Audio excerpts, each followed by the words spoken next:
All right, let's get right into it. If you're job hunting right now, this one is for you. We are going to talk about the most common and kind of sneaky mistakes people make when they're unemployed. And more importantly, we're going to lay out a simple playbook to fix them. Does that sound familiar? That little voice inside your head, the one that whispers things like, I'm not good enough, or what if this is it for me? That thought can be absolutely paralyzing. But before we go any further, just pause. Seriously, take a breath. You are so not alone in feeling this way. The problem isn't just the job market. A lot of the time, it's these little mental traps we fall into without even realizing it. So let's name them and let's get you back on track. First things first, we're starting with the most important part, the work you do on the inside. Before you even think about sending out another application, you gotta get your mind and your daily rhythm sorted. This is ground zero. Okay, the biggest mistake right off the bat is letting this whole situation define who you are. You start to think, I am the problem. The fix? You have to reframe it. Being unemployed isn't your identity. It's just a temporary situation. It's a chapter in your book, not the whole story. So how do you actually do that? Well, you give your brain proof that you're still in control and moving forward. It doesn't need to be some grand, complicated plan. A simple structure like this, waking up at the same time, a set window for job hunting, and then a window for learning something new, it gives you a sense of purpose. And that is absolutely everything right now. Next up, and this one is so easy to let slip when you're stressed out, you stop taking care of yourself. You stay up all night worrying, you stop moving, you start hiding from your friends. But listen, this stuff isn't a luxury. It's the absolute foundation of your resilience. You have to protect the basics. And this is exactly what we're talking about, the real basics. Getting enough sleep on a regular schedule, getting your body moving every single day. I'm serious, even a 15-minute walk can change everything. Getting some sunlight. And please, please do not isolate yourself. That quick call with a friend might just be the mental reset you need more than anything. Ah, yes, the procrastination trap. We've all been there.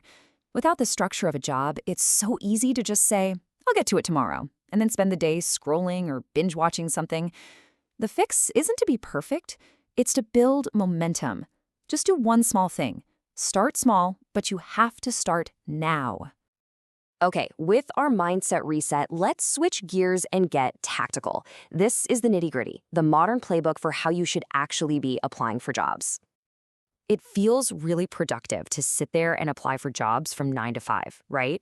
But it's actually the fastest way to burn out. Instead, think of it like a high-intensity workout. Set a timer. 2, maybe 3 hours of focused, quality applications. And then you're done for the day. This is how you make it sustainable.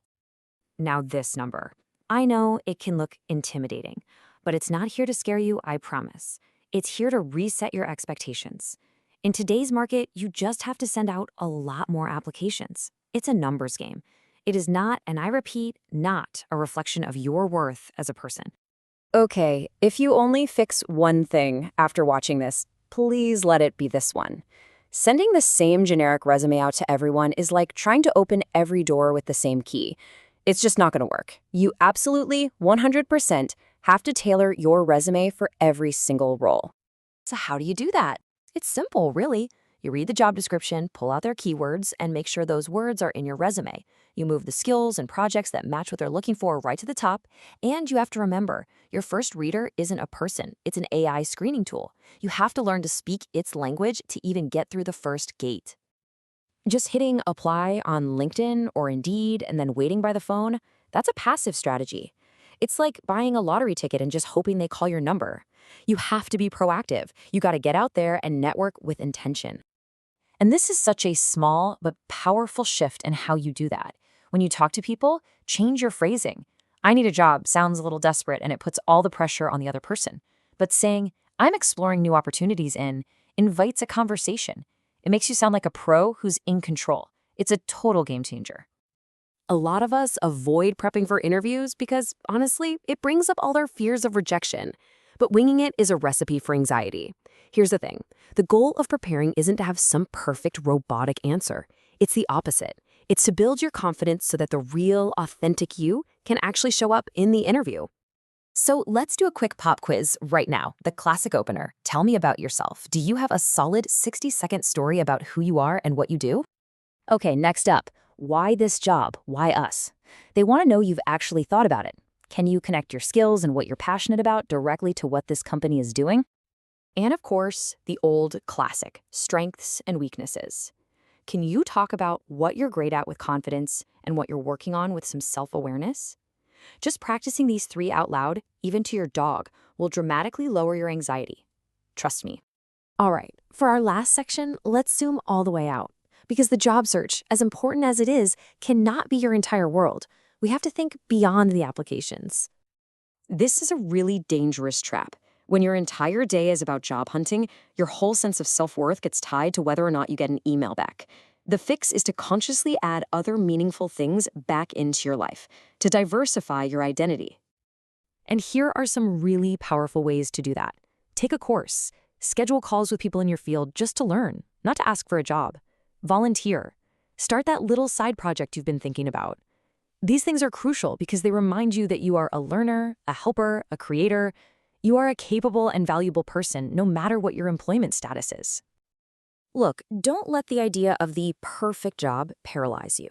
Holding out for that one dream role can leave you stuck for months. Sometimes taking a good enough job is the most strategic move you can make. It gets you back in the game, it takes the financial pressure off, and it often opens up doors you couldn't have even seen before. It's not settling, it's a launch pad. So this is what it all boils down to. This whole process is a marathon, not a sprint. And the most important thing you can do is protect your sense of self. So I'll leave you with this question. What is one small thing you can do right now, today, to remind yourself that you are so much more than your job status?